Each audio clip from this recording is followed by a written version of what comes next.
Hello বন্ধুরা, প্রিয়াজ এন্টারটেইনে আপনাদেরকে অনেক অনেক স্বাগত।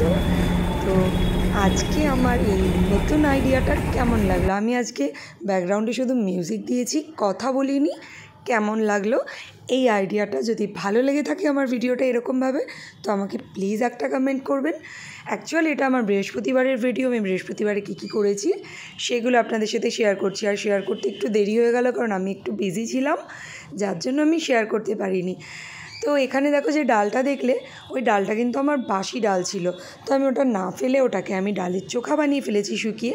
আর এখানে কি রান্না করবো রাত্রিবেলা, হট করে কিছু মাথায় আসছিল না, তাই জাস্ট হালকা করে আমি একটুখানি ডিমের ঝোল বানিয়ে ফেলছি। জাস্ট পেঁয়াজ ভাজা, জিরে গুঁড়ো আর জিরে ফোড়ন দিয়ে আমি ডিমের ঝোলটা বানিয়ে নিচ্ছি। আচ্ছা, আমার আওয়াজে প্লিজ কেউ কিছু মনে করো না, আমার না একটু ঠান্ডা ঠান্ডা লেগেছে, গলাটা প্রচণ্ড বসে গেছে। মানে এই গরমে আর ঠান্ডা জল খেয়ে খেয়ে, ঠান্ডা জল খেয়ে খেয়ে এরকম অবস্থা। তো আলুটা আমি আর লঙ্কা নুন হলুদ দিয়ে সেদ্ধ করে নিয়েছিলাম। তো এইভাবে পেঁয়াজটা ভেজে আর মশলা না, জিরে গুঁড়োটা ভেজে তাতে আমি ডিমটা দিয়ে দিলাম।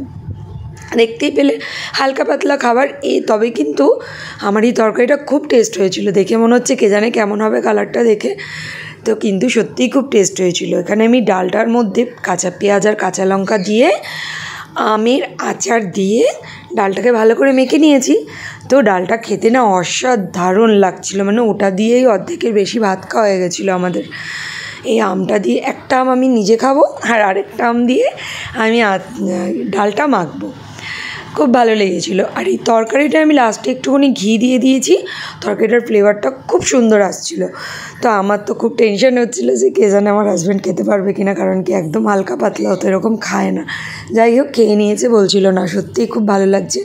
আর তরকারিটা কালারটা এরকম হলে হবে কি, তরকারিটা রুগীদেরকেও খাওয়ানো যাবে, বয়স্ক মানুষদের খাওয়ানো যাবে, আর আমরা তো খেতে পারবোই, কোনো কথাই নেই। সত্যি আমার তো খুব ভালো লেগেছে। তো আজকের আমার ভিডিওটায় ছোট্ট একটা ভিডিও তোমাদেরকে দিলাম। ভিডিওটা কেমন লাগলো অবশ্যই জানিও। আর যদি আমার সত্যি এরকম আইডিয়া যদি তোমাদের ভালো লাগে ব্যাকগ্রাউন্ড মিউজিক দিয়ে, তো আমাকে অবশ্যই জানিও।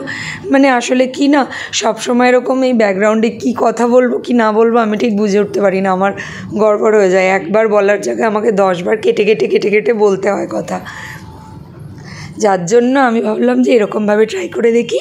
তো এবার দেখো আমি কিচেনের সব কাজকর্ম সেরে নেবো। কিচেন পুরো নোংরা হয়ে গেছে একদম, রান্না করে কাজকর্ম সেরে কিচেন পরিষ্কার করে এবার আমি ঘরে চলে যাব, খাওয়া দাওয়া করবো।